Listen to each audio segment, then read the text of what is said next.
আচ্ছা, এই যে আমাদের সামনে এখন ঈদ এবং ঈদের ছুটিতে আমরা সবাই আমাদের যার যার বাড়িতে যাব।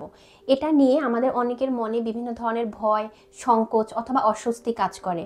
কারণ আত্মীয়স্বজনদের কাছ থেকে অনেক সময় আমরা অনেক ধরনের নেতিবাচক প্রশ্নের সম্মুখীন হয়ে থাকি। প্রশ্নগুলো কি হতে পারে? যেমন, তুমি বিয়ে কবে করছো?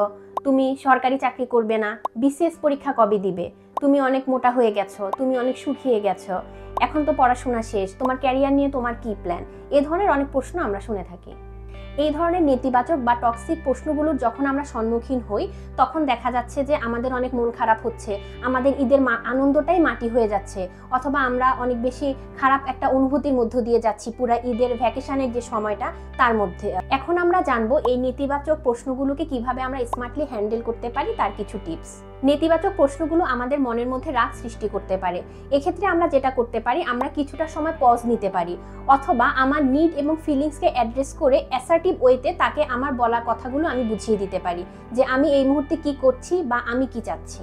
এই নেতিবাচক প্রশ্নগুলো আমাদের মধ্যে কনফিডেন্স কমিয়ে দিতে পারে। এক্ষেত্রে আমাদের যেটা করতে হবে সেটা হচ্ছে আমাদের নিজেদের যে সক্ষমতা রয়েছে তার উপর আমাদের আস্থা রাখতে হবে।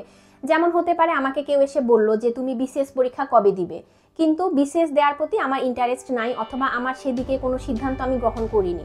আমি যেখানে পড়াশোনা করেছি সেই সাবজেক্ট রিলেটেড যে জবগুলো রয়েছে আমি সেগুলো করার প্রতি আগ্রহী। এখন অন্য মানুষের একটা কথার উপর ভিত্তি করে আমি আমার সিদ্ধান্তটাকে বদলে ফেলবো না।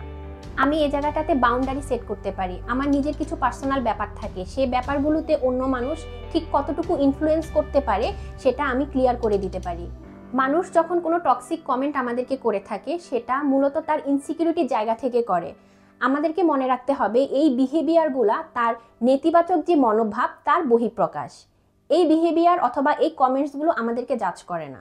এবং ফাইনালি আমরা নিজের প্রতি যত্নশীল হতে পারি, আমরা সেলফ কেয়ার করতে পারি এবং আমাদের নিজেদেরকে আমরা পজিটিভ এনার্জি আছে এমন মানুষের সংস্পর্শ দ্বারা পরিপূর্ণ করতে পারি। সবাইকে জানাচ্ছি ঈদের অনেক শুভেচ্ছা, ঈদ মোবারক। আশা করছি আপনাদের সবার ঈদ অনেক ভালো কাটবে। ধন্যবাদ সবাইকে।